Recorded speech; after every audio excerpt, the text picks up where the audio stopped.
Dios les bendiga, mis queridos hermanos. Qué privilegio me concede el Señor de compartir su palabra una vez más.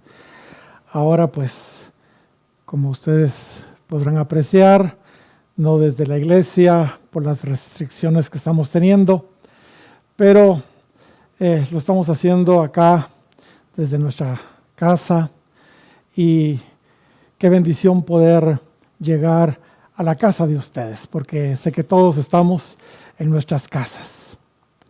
Quisiera compartir la palabra del Señor en esta oportunidad, citando en primera instancia el capítulo 12 de la carta del apóstol Pablo a los Hebreos, en los versos 28 y 29.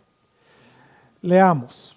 Dice así la palabra del Señor: así que, recibiendo nosotros un reino inconmovible, tengamos gratitud, y mediante ella sirvamos a Dios, agradándole con temor y reverencia, porque nuestro Dios es fuego consumidor.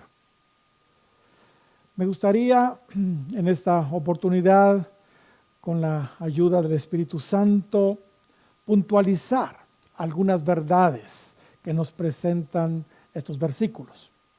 Pero antes quisiera que recordáramos un poco los versos anteriores, que, como ustedes recordarán, estuvimos mencionando ya en una de las predicaciones pasadas.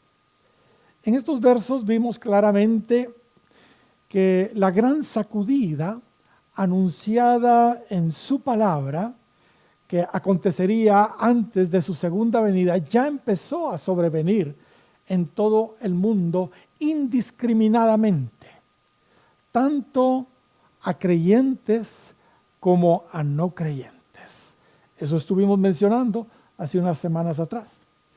Les dije también que todo lo que Jesús mencionó que sucedería antes de su segunda venida, por ejemplo, el engaño, los falsos cristos, las guerras, las pestes, los terremotos, las traiciones, los falsos profetas, la multiplicación de la maldad, etcétera, etcétera, son parte del cumplimiento, dijimos, de esa sacudida que apenas está comenzando.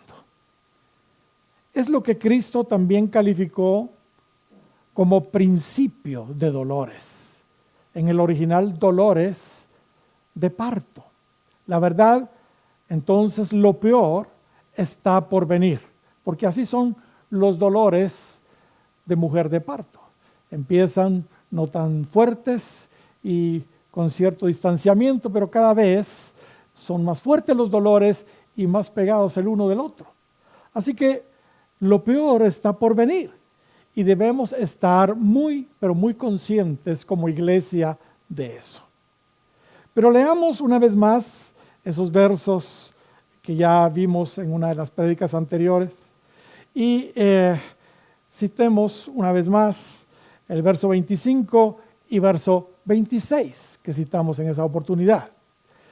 Mirad que no desechéis al que habla.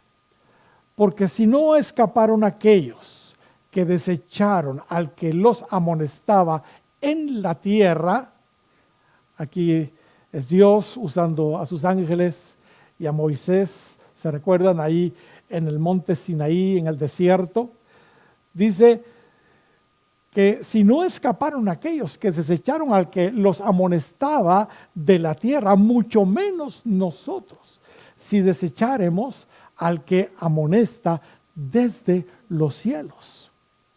El verso 26 dice, la voz del cual conmovió, otras versiones dicen sacudió, estremeció, hizo temblar entonces la tierra. Pero ahora ha prometido, diciendo, aún una vez y conmoveré, o sea, sacudiré, estremeceré, haré temblar no solamente la tierra, sino también el cielo. Esta sacudida, hermanos, aunque ya comenzó, obviamente apunta en primera instancia a la gran tribulación. Eso es claro. Y cuando aquí se nos dice que el cielo también será sacudido, así será, así, literal, así será. Al final de la gran tribulación, justo antes del arrebatamiento de la iglesia, dice el capítulo 24 de Mateo y versículo 29, que las estrellas, fíjese bien, caerán del cielo y las potencias de los cielos serán conmovidas. Les confieso que no entiendo cómo sucederá esto, pero que va a suceder, sin duda, va a suceder. Pregunto, ¿acaso no hizo Él el universo con sus dedos? Así lo dice el Salmo 8 y versículo 3, no lo vamos a leer, pero el salmista dice, cuando veo los cielos que tú formaste con tus dedos, la luna y las estrellas que tú formaste. ¿Entiende? O sea, Él lo hizo, para Él no hay nada imposible. ¿Acaso no detuvo Dios el sol en aquella batalla de Josué contra una coalición de 5 reyes, ahí en el capítulo 10 de Josué? ¿Acaso no retrocedió Dios 10 grados la sombra como señal a Ezequiel para confirmar su sanidad y los 15 años que le iba a prolongar sus días? Ahí en 2 de Reyes capítulo 20. O sea, para Dios, que los cielos se estremezcan y caigan las estrellas, no es problema, no es problema. Hermanos, esto sin duda va a suceder. Está escrito, va a suceder. No vamos a leer por el tiempo, pero el capítulo 13 de Isaías y verso 13 también lo menciona. Joel también lo menciona en el capítulo 2, versos 29 y 30. Y Apocalipsis también lo menciona en el capítulo 6, versos 12 y 13. No lo leemos por el tiempo, pero usted puede verificarlo. Todo esto se nos profetiza ahí también, que tanto en el cielo como en la tierra habrá una gran sacudida. Sacudida, hermanos, literal y espiritual, indudablemente. Estrellas naturales caerán del cielo, pero también estrellas espirituales. Por ejemplo, Apocalipsis capítulo 12 y versículo 7 se nos dice que el arcángel Miguel y sus ángeles van a contender contra Satanás y sus ángeles, y ellos van a ser arrojados, Satanás y sus ángeles van a ser arrojados de las regiones celestes a la tierra en el tiempo de la gran tribulación. Y como sabemos, Satanás y los ángeles también son comparados en las escrituras como estrellas. Y en la tierra igual, la agitación literal ya empezó desde hace rato realmente, porque los terremotos han estado a la orden del día, a la orden del día. Aquí en nuestro país, en Guatemala, hemos tenido muchísimos terremotos últimamente. Todos recordamos el tremendo terremoto del 1976. Mató a muchísima gente y ha habido en San Marcos y en otros lugares de Guatemala. Sin embargo, todavía faltan los peores. Todavía faltan los peores. Los que habrá en la gran tribulación, que también son mencionados en el libro de Apocalipsis. Pero como dijimos, las sacudidas en la tierra además son de muchas otras situaciones. Toda la humanidad será estremecida y solo permanecerá lo verdadero, lo eterno. Lo falso y lo temporal se derrumbará. Así de sencillo.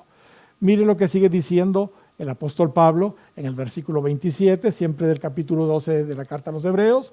Dice, y esta palabra, una sola vez más, fíjese bien, declara el propósito de quitar aquellas cosas que son sacudidas como cosas perecederas, para que permanezcan las que no pueden ser sacudidas. Hermanos, esta peste que nosotros estamos viviendo hoy, la debacle económica que ya se cierne, ya se avecina, y que a propósito también se menciona en el capítulo 6 de Apocalipsis, en los versos 5 y 6, cuando se abra el tercer sello y aparezca este caballo negro, ¿entiende? Y todo lo otro que ya mencionamos solo es el inicio de la gran agitación de Dios para que todo lo inestable, todo lo movible, todo lo variable, todo lo inconstante se derrumbe y permanezca solo lo estable, solo lo firme, lo inconmovible. Sin duda Dios ya empezó entonces a sacudir, a limpiar su iglesia. Hoy estamos en la zaranda de Dios, realmente. Similar a lo que en su momento le sucedió al pueblo de Israel. Y quisiera que fuéramos a Amós, capítulo 9 y versículo 9. Mire lo que ahí nos dice el profeta Amós. Porque aquí yo mandaré y haré que la casa de Israel sea, fíjese bien, zarandeada entre todas las naciones. Como se zarandea el grano en una criba y no cae un granito en la tierra. Aquí se ve claramente que el propósito de la zaranda, de las zarandeadas, es limpiarnos. Los falsos ya están siendo separados con estas sacudidas. Y los verdaderos ya estamos siendo limpiados también de toda impureza. Pecado, carnalidad, mundanalidad, en fin, incluso de doctrinas que probablemente algunos tengan o tengamos nosotros mismos equivocadas. Una evidencia de eso es lo que ya les mencioné en una plática anterior. Por ejemplo, la doctrina de rechazar la tribulación o las tribulaciones se le está derrumbando ahora a los promotores de la paz. Se les está derrumbando ahora a los promotores de poder y de prosperidad. Eso es lo que hacen las sacudidas. Separan la mentira de la verdad. Corrigen aún los conceptos equivocados que nosotros podamos estar teniendo. Hermanos, la zarandeada ya comenzó, pero es evidente que todavía falta.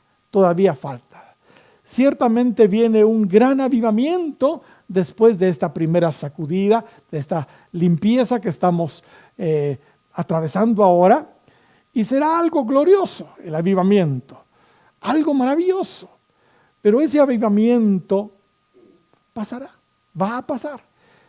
La gran conmoción que se avecina en todas las naciones del mundo y en la iglesia todavía falta.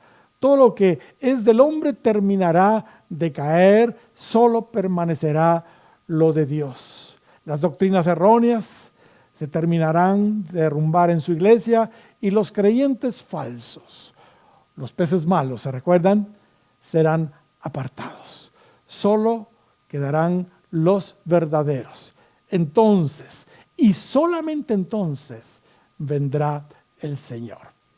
Mire lo que nos dice Ageo, capítulo 2 y versículo 6, porque esta verdad se repite en varios lugares de la palabra del Señor. Ageo, capítulo 2 y versos 6 y 7. Mire lo que dice.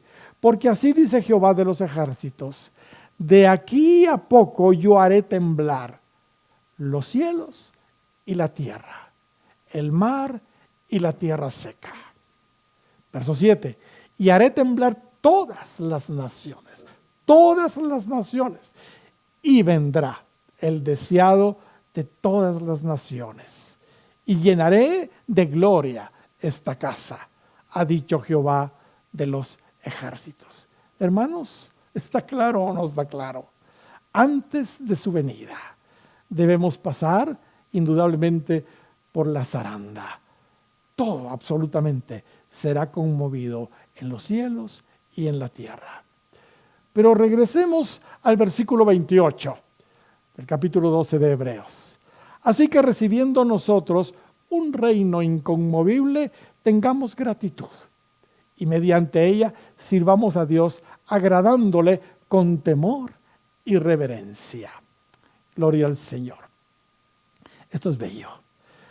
Vamos por partes. Aquí en primer lugar vemos que los cristianos, aleluya, hemos recibido un reino, así lo dice acá. Obviamente se refiere al reino de Dios, porque Él nos ha trasladado del reino de las tinieblas al reino de su amado Hijo, al reino de Dios. Cristo nos dice en Lucas capítulo 12 y versículo 29, yo pues os asigno, os concedo, os otorgo un reino, como mi Padre me lo asignó a mí. Él también nos dice en Lucas capítulo 12 y versículo 32, no temáis, manada pequeña. Me encanta esta escritura, porque a vuestro Padre le ha, fíjese bien, le ha placido daros el reino. Qué privilegio tenemos sus hijos. El Padre Celestial, al Padre Celestial le ha placido darnos su reino. Gloria a Dios. Le pregunto a usted que me está viendo a través de esta transmisión, ¿pertenece usted al reino de Dios? Si todavía no, lo exhorto a incorporarse hoy mismo al reino de Dios. ¿Por qué le digo esto? Bueno, vea lo que Pablo nos sigue diciendo en la carta a los Hebreos y me lo va a entender. Mire la característica que Pablo destaca en esta escritura del reino de Dios. Mire la característica que Pablo destaca del reino de Dios en esta escritura. Aquí está el punto principal de mi mensaje. Pablo nos dice en el verso 28, así que recibiendo nosotros un reino inconmovible. Un reino inconmovible. Gloria a Dios. Aleluya.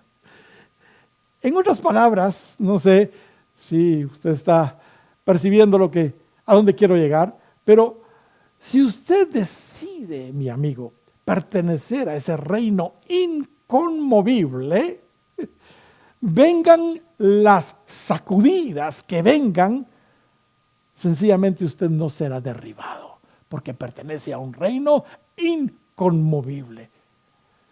Mis queridos hermanos, no hay engaño, no hay falsos cristos, no hay guerras, no hay pestes, no hay terremotos, no hay traiciones, no hay falsos profetas, no hay multiplicación de la maldad. Y todo lo que nos dice no solo Mateo 24, sino también los otros evangelios como Lucas y Marcos, y también Pablo y Pedro lo dicen en sus cartas. No habrá ninguna de esas sacudidas que nos pueda derrumbar. Lo único que nos hacen esas sacudidas, como la que estamos experimentando ahora a nivel mundial y las otras que todavía nos faltan, es limpiarnos. Eso es lo único que hacen esas sacudidas, limpiarnos. Los estremecimientos, los temblores que Dios está permitiendo son solo para perfeccionarnos a nosotros, no para derribarnos. Pues el reino al que pertenecemos es inconmovible. Aleluya. Inconmovible. ¿Sabe algo?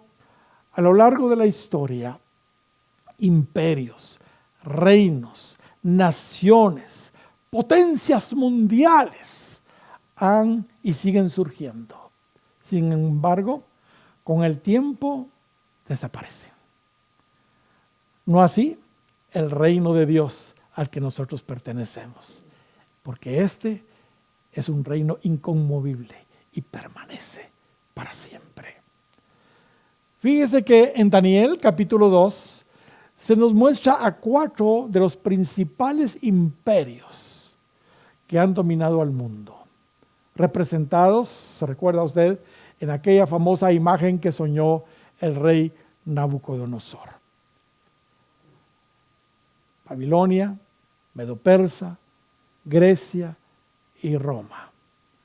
Bueno, la imagen tenía la cabeza de oro, este es Nabucodonosor y el reino babilónico. El pecho y los brazos eran de plata, el reino Medo-Persa, que sucedió inmediatamente a los babilónicos. El vientre y los muslos de bronce, que fueron los que sustituyeron después a los medo-persas, este es el griego. Y por último, las piernas de hierro y pies de hierro mezclado con barro, nos habla del reino, el imperio romano. Pero como sabemos, estos imperios, aunque fueron muy grandes, muy poderosos, no permanecieron. Sin embargo, fíjese usted, en el versículo 34 del capítulo 2 de Daniel, ¿qué se nos dice? Leamos. Verso 44 del capítulo 2 de Daniel. Y en los días de estos reyes, el Dios del cielo levantará un reino que no será, ¿qué dice? Jamás destruido. Que no será jamás destruido. Gloria al Señor. Y que sigue diciendo, ni será el reino dejado a otro pueblo como los anteriores, ¿verdad? Desmenuzará y consumirá a todos estos reinos. Y que sigue diciendo, pero él, y aquí está mi punto, permanecerá para siempre. Hablándonos del reino de Dios. Este reino permanecerá para siempre. Hace 2000 años empezó a tener cumplimiento este verso 44. Cuando nuestro Rey Jesús vino al mundo mientras el imperio romano dominaba. Pero el cumplimiento total será en su segunda venida, cuando este reino romano restaurado con el apoyo de los 10 reinos europeos, o sea, los 10 dedos de hierro y de barro mezclado, sea desmenuzado, aleluya, desmenuzado por el Rey de Reyes, nuestro Rey y Señor Jesucristo, cuando Él venga. Y como dice ahí, ese reino permanecerá para siempre. Aleluya. A ese reino pertenezco yo. Y espero que usted también, mi amigo oyente, pertenezca a ese reino cuanto antes. Pregunto, ¿por qué ese reino permanece para siempre? ¿Por qué ese reino permanece para siempre? Sencillo, porque su rey permanece para siempre, porque su rey es eterno. El capítulo 13 de Hebreos y versículo 8 dice, Jesucristo es el mismo ayer, hoy y por los siglos. Ayer, hoy y por los siglos. Y Santiago capítulo 1 y versículo 17 dice, toda buena dádiva y todo don perfecto desciende de lo alto del Padre de las luces, en el cual no hay mudanza ni sombra de variación. ¿Se recuerdan el diálogo que Moisés tuvo con Dios cuando fue comisionado a rescatar al pueblo de Israel de Egipto? Leamos ahí en Éxodo capítulo 3 y versículo 13. Dijo Moisés a Dios, he aquí que llego yo a los hijos de Israel y les digo, el Dios de vuestros padres me ha enviado a vosotros. Si ellos me preguntaren cuál es su nombre, ¿qué le voy a responder yo? ¿Qué le responderé? Verso 14, y respondió Dios a Moisés, yo soy el que soy. Yo soy el que soy. Y dijo, así dirás a los hijos de Israel, yo soy, me ha enviado a vosotros. Además dijo Dios a Moisés, así dirás a los hijos de Israel, Jehová el Dios de vuestros padres, el Dios de Abraham, Dios de Isaac y Dios de Jacob me ha enviado a vosotros. Este es mi nombre para siempre. Con él se me recordará por todos los siglos. Gloria al Señor. Él es el eterno presente. Él es el gran yo soy. Él es el gran yo soy. Malaquías capítulo 3 y verso 6 dice, porque yo Jehová no cambio. Porque yo Jehová no cambio. Por eso, hijos de Jacob, no habéis sido consumidos. Yo no cambio, dice Dios. Pero además de eso, el reino es permanente, no solo porque nuestro rey es permanente, sino porque sus palabras, sus leyes también son permanentes, no cambian, son eternas. Isaías capítulo 40 y versículo 8 dice, la hierba se seca y la flor se marchita, pero la palabra de nuestro Dios, que dice, permanece para siempre. Bendito y alabado sea el nombre del Señor. Cristo nuestro Rey dijo en Mateo 24 y versículo 35, el cielo y la tierra pasarán, pero mis palabras no pasarán. Y así, mis queridos hermanos, podríamos seguir citando y citando escrituras donde se nos muestra que todo en el reino de Dios es permanente, invariable, es estable, es seguro, es inconmovible. ¿Acaso no nos da eso seguridad? ¿Acaso no nos da eso estabilidad? Qué lindo es saber que en este mundo inestable, Dios se ha levantado un reino firme, un reino estable, al cual pertenecemos.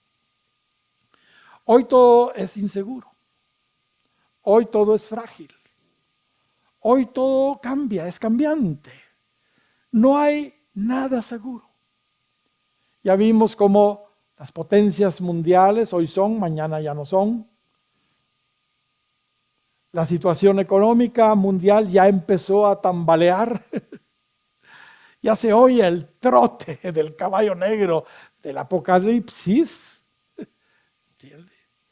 Los presidentes no saben qué hacer. Como lógicamente le están dando prioridad a la salud, es lógico, todos estamos encerrados en nuestras casas, como yo ahora. Ellos están tratando de evitar muertes y tiene sentido lo que están haciendo. Pero eso implica que las economías de las naciones se están viniendo abajo. Ya está sucediendo. Razón tenía el proverbista en el capítulo 23 y versículo 5. ¿Has de poner tus ojos en las riquezas, siendo ningunas? Porque se harán alas como águila y volarán al cielo. Hoy tenemos, mañana ya no tenemos. Porque no hay trabajo, porque, entiende. Razón tenía también Pablo al decirle a Timoteo, en 1 de Timoteo, capítulo 6 y versículo 17, no pongamos nuestra esperanza en las riquezas que son inciertas. Así dice Pablo, sino en el Dios vivo. Nos anima a Él, nos exhorta a Él a no poner nuestros ojos en las riquezas que son ningunas, sino son inciertas, sino que las pongamos en el Dios vivo. Hermanos, nosotros pertenecemos a un reino inconmovible. No pongamos nuestra esperanza en las riquezas, en el dinero, que es realmente inestable.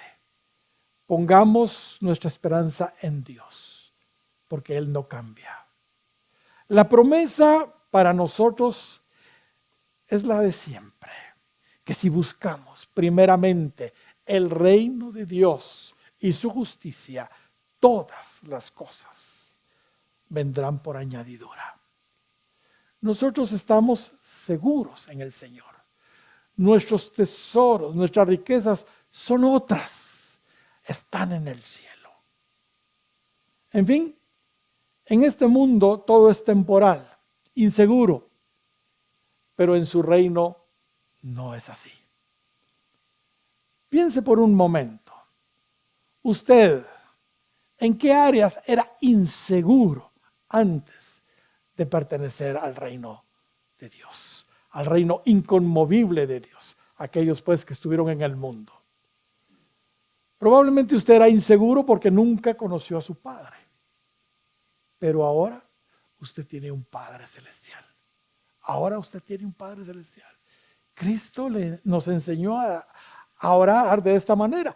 Padre nuestro que estás en los cielos, santificado sea tu nombre. Y le podemos pedir el pan nuestro de cada día. Y le podemos pedir a nuestro Padre que no nos deje caer en tentación y que nos libre del mal. Eso da seguridad. Tenemos un Padre. En el reino inconmovible de Dios hay un Padre. Si usted, hermana, se sentía insegura por haber quedado viuda o por haber sido abandonada por su esposo, ahora tiene un esposo. Te olvidarás de la vergüenza de tu juventud y de la afrenta de tu viudez. No tendrás más memoria. Tu marido es tu hacedor. Jehová de los ejércitos es su nombre. ¿Qué seguridad tiene ahora, mi hermana, usted que está en Cristo? Ya no se siente insegura porque no tiene un hombre a la par de usted. ¿Cuántos se sentían frágiles por sus enfermedades? Sin embargo, ahora en su reino, Cristo llevó nuestras enfermedades y sufrió nuestros dolores en la cruz. Por su llaga fuimos nosotros curados. Se sentía inseguro porque no tenía dinero. Pero ahora usted tiene al Rey, dueño del oro y de la plata. Usted tiene a Jehová Jireh, el proveedor.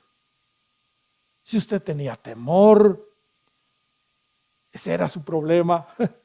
Ahora Él le ha dado un espíritu de fortaleza, de amor y de dominio propio en lugar de ese espíritu de temor y de cobardía. Él le dice también en Isaías capítulo 41, verso 10, no temas, porque yo estoy contigo.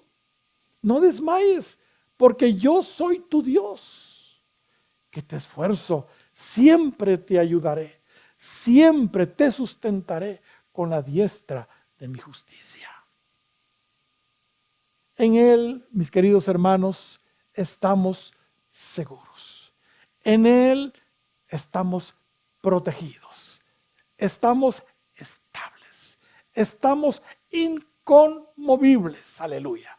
Porque pertenecemos a un reino permanente, con un rey permanente, el gran yo soy, cuya palabra igual no pasará. El cielo y la tierra pasarán, pero sus palabras no pasarán.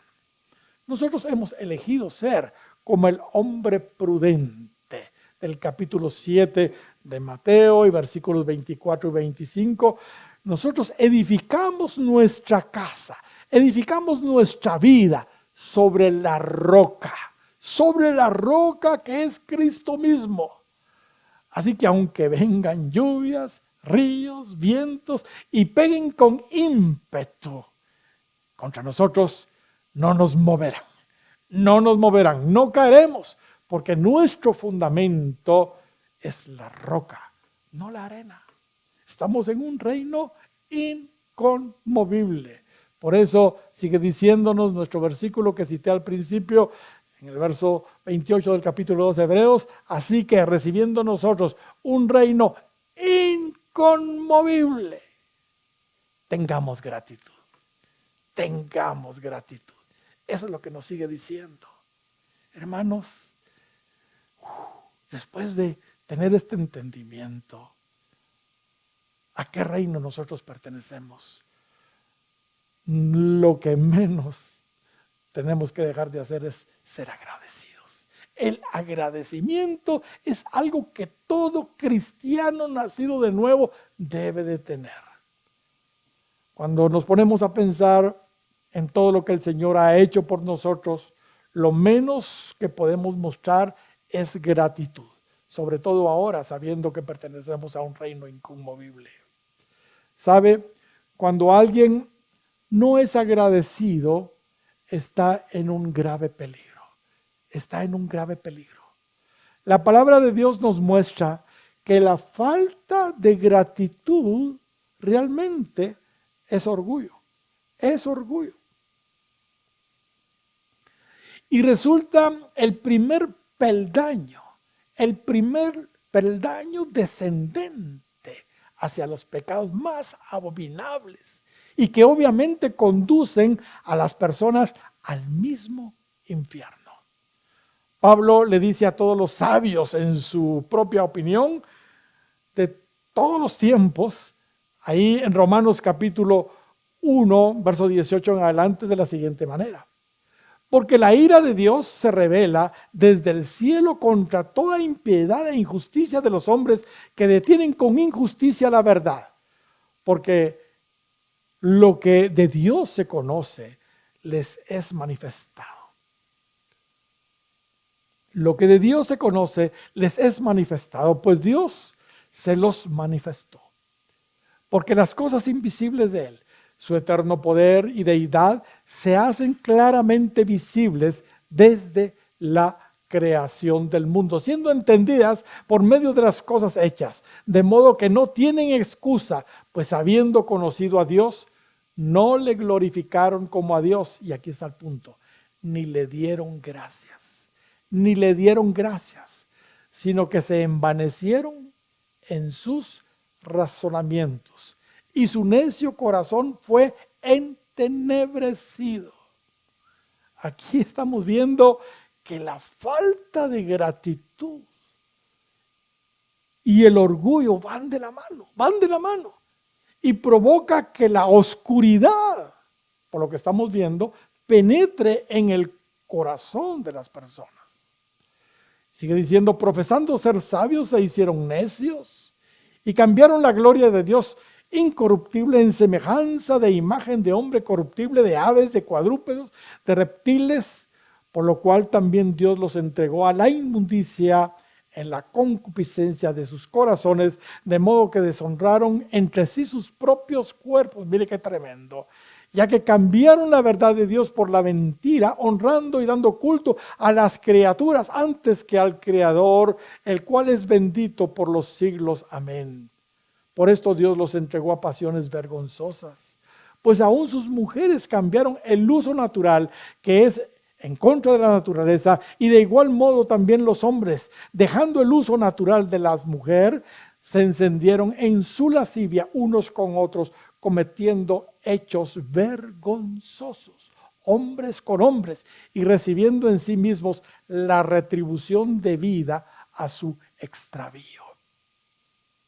Qué tremenda esta escritura. Hay mucho que decir sobre esta porción de la palabra del Señor, pero claramente se ve aquí que la falta de gratitud lleva a la gente a los pecados más espantosos, más terribles. Hermanos, seamos agradecidos con Dios. ¿Cuántos se recuerdan de la historia de los 10 leprosos? De los 10 que Jesús sanó, ¿se recuerdan? ¿Cuántos regresaron a darle las gracias? Lucas capítulo 17 y versículo 15 en adelante dice: entonces uno de ellos, viendo que había sido sanado, volvió glorificando a Dios a gran voz. Y se postró rostro en tierra a sus pies, que dice, dándole gracias. Y este era samaritano, no era ni siquiera judío. Respondiendo Jesús dijo: ¿no son 10 los que fueron limpiados? ¿Y los 9 dónde están? No hubo quien volviese y diese gloria a Dios, sino este extranjero. Y le dijo: levántate, vete, tu fe te ha salvado. Mire qué beneficio alcanzó este samaritano por haber sido agradecido. Fue salvo también. Me encanta ese detalle. Su gratitud no solo lo sanó, él recibió lo que otros no recibieron, la salvación. Aleluya. Pero qué triste, el 90%, los otros 9, fueron desagradecidos. Yo creo que este es un porcentaje que podemos ver en el mundo entero. Realmente la falta de gratitud es de la mayoría. ¿Saben? Hay muchos que creen que no tienen por qué dar gracias. No tienen por qué dar gracias. Yo le agradezco a Dios por vivir en Guatemala, porque nosotros los guatemaltecos siempre estamos diciendo muchas gracias por todo. Siempre estamos diciendo muchas gracias por todo. Pero en otros países uno se sorprende. Uno les hace toda clase de favores y todo, y ellos no le dan las gracias a uno. Pero hermanos, siempre hay por qué darle gracias a Dios. Siempre hay algo por qué darle gracias a Dios. Una vez un pastor fue invitado a dirigir un culto de testimonios. Así que muchos pasaron a dar gracias a Dios por todo lo que Dios había hecho en ellos. Unos dieron gracias por haber sido sanados de tremendas enfermedades. Otros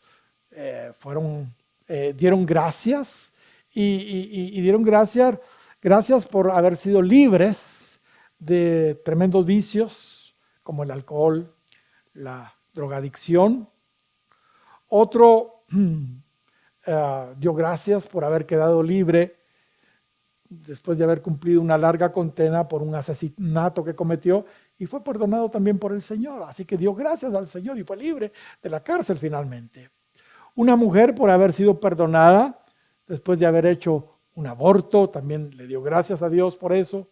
Otro agradeció al Señor por haber sido libre de la atadura, de la brujería, de la hechicería en la que estaba involucrado. En fin, todos estaban muy agradecidos contando tremendas historias.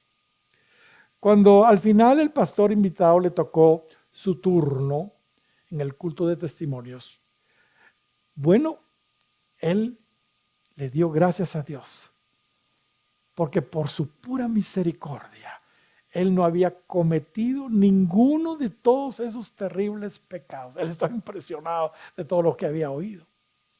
Él dio gracias a Dios por haber nacido en un hogar cristiano, y por haber conocido al Señor desde niño. Hermanos, todos tenemos algo por qué estar agradecidos con Dios.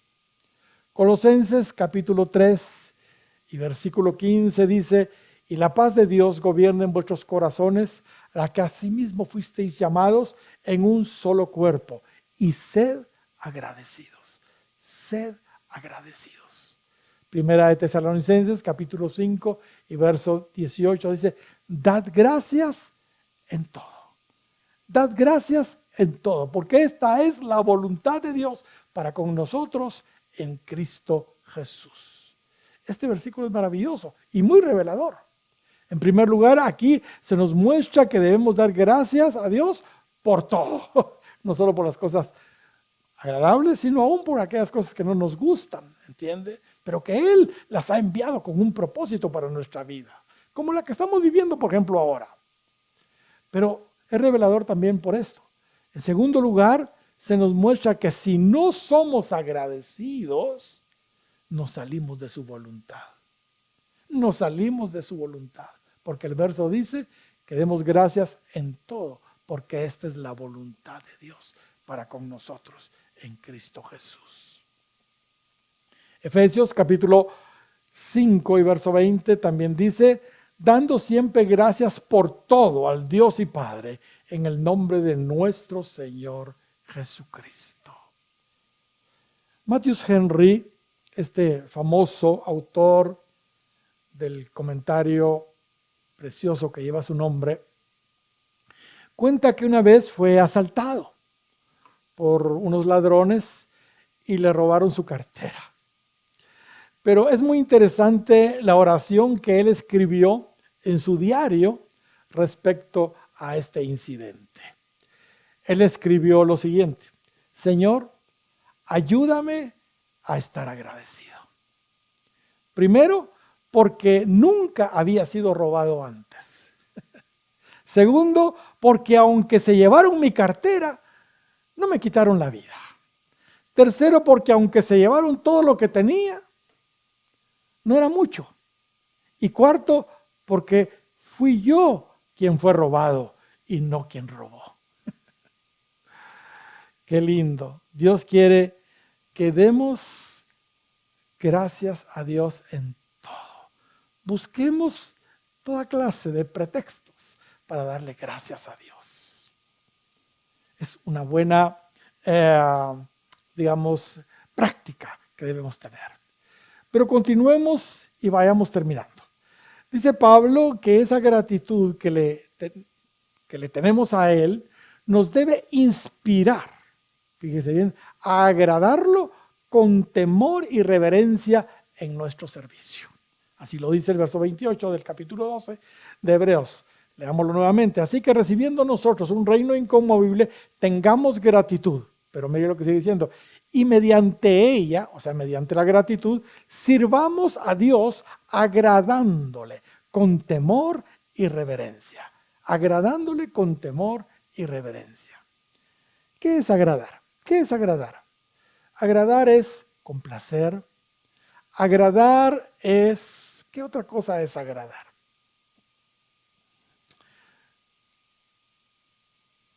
Gustar, satisfacer, contentar. Todo eso es agradar. Si realmente estamos agradecidos con Dios por estar en su reino inconmovible, entonces, por gratitud, sirvámosle. Pero asegurémonos que nuestro servicio le agrade. Un consejo. Cada vez que ustedes vayan a hacer algo para Dios, pregúntenle o pregúntense ustedes si le agrada a Él o no. No basta servir a Dios. Debemos hacerlo con la actitud correcta. Si no, no va a servir. Por eso nos dice el texto que sirvamos a Dios agradándole con temor y reverencia. Con temor y reverencia. Nuestro servicio a Él no debe ser, mis hermanos, tomado a la ligera. Es algo realmente muy sagrado, nuestro servicio a Dios. Debemos servir a Dios por gratitud, ciertamente, pero con mucho temor y respeto. Si no lo hacemos de esa manera, temamos, porque Pablo concluye diciendo en el verso 29, porque nuestro Dios es fuego consumidor. Recordemos que 1 Corintios capítulo 3 y versículo 13 nos advierte que todas nuestras obras, el fuego las va a probar. ¿Sabe? Hay muchas obras que parecen piadosas, pero delante de Dios son madera, son heno, son hojarasca. O sea, son obras impulsadas por la vieja naturaleza, por la carne, no por el espíritu. Así que el fuego las va a consumir. Sin embargo, si son impulsadas por la nueva criatura, son calificadas como obras de oro, plata o piedras preciosas, entonces van a permanecer. El fuego no les va a hacer daño. Sobre esto hay mucho que podríamos decir, pero permítanme recordarles algo. Nosotros en un sentido somos sacerdotes y también somos las víctimas o las ofrendas.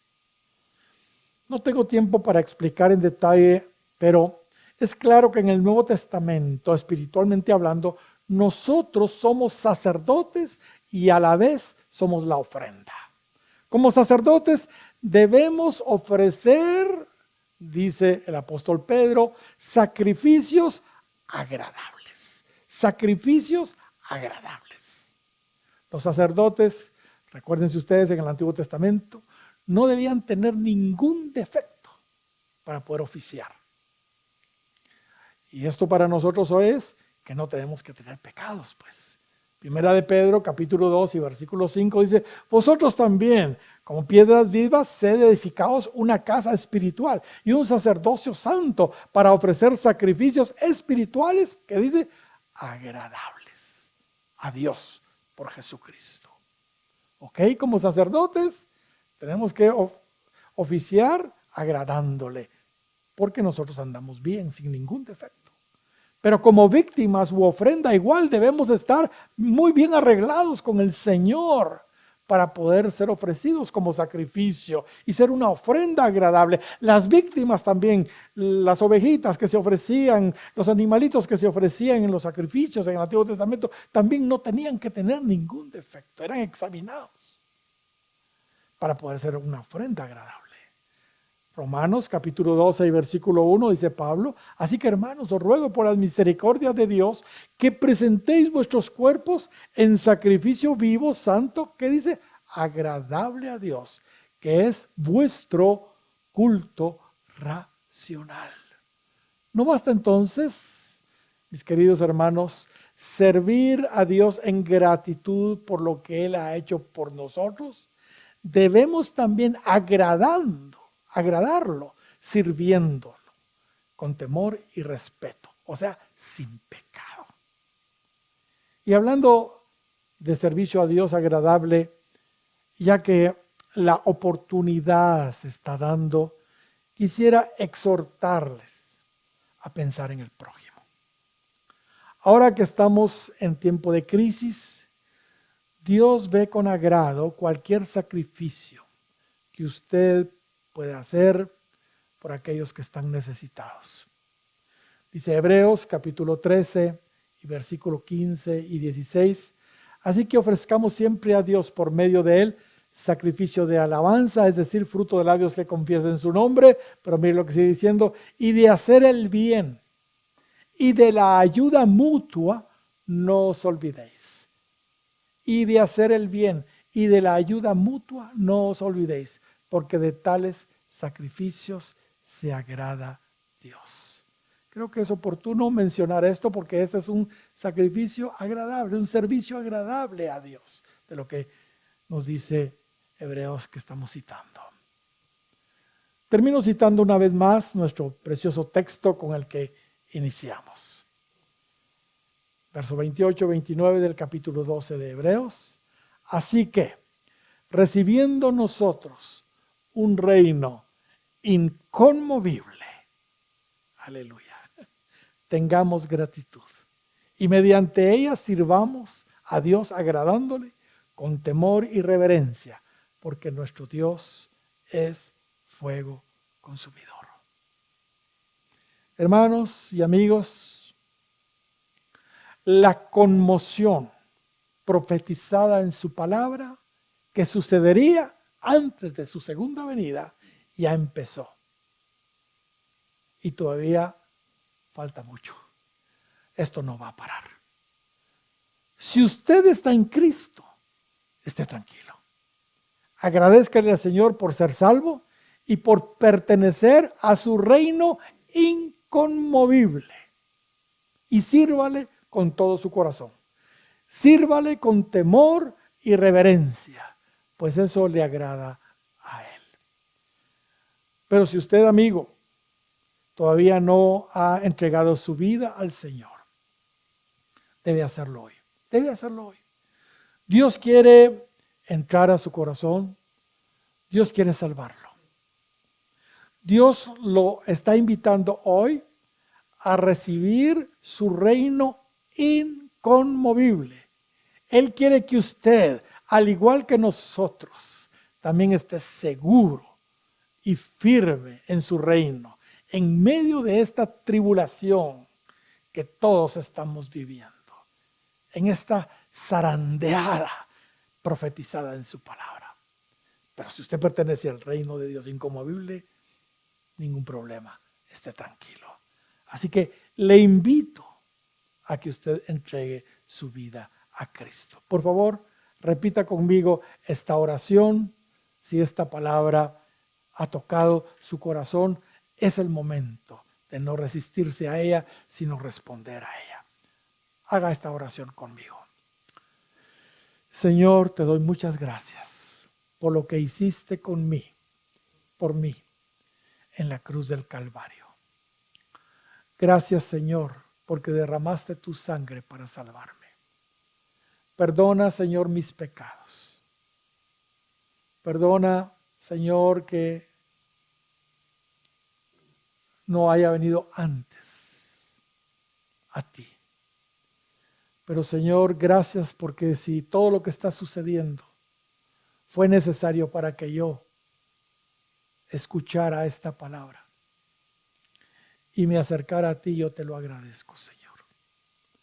Entra a mi corazón, perdona mis pecados. Quiero vivir para ti. Quiero pertenecer a ese reino inconmovible que tú mencionas en tu palabra. Gracias, Señor, en el nombre de Jesús. Amén. Dios les bendiga a todos. Y mi amigo, si usted entregó su vida a Cristo, por favor comuníquese con nosotros.